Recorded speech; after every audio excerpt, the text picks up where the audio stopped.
যে গরমে মানুষ ফ্যান ছাড়া 1 মিনিট থাকতে পারে না, সেই গরমের মধ্যে আমরা আপনাদের মা বোনেরা চুলার আগুনকে সামনে নিয়ে ফ্যান ছাড়া পাকঘরের মধ্যে, রান্নাঘরের মধ্যে দিনরাত রান্না করে যাচ্ছি পরিবারের সবাইকে খাওয়ানোর জন্য, পরিবারের সবাইকে সুস্থ রাখার জন্য।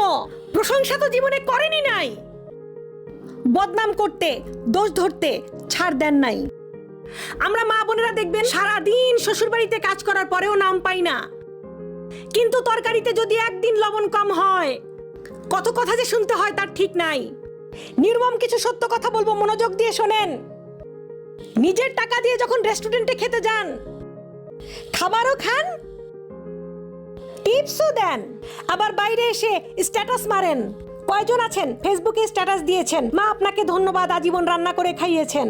কয়জন স্বামী আছেন স্ট্যাটাস দিয়েছেন, বউ তোমাকে ধন্যবাদ, অক্লান্ত কষ্ট সহ্য করে তুমি আমাকে রান্না করে খাওয়াইছো। কয়জন আছে? একজনও নাই।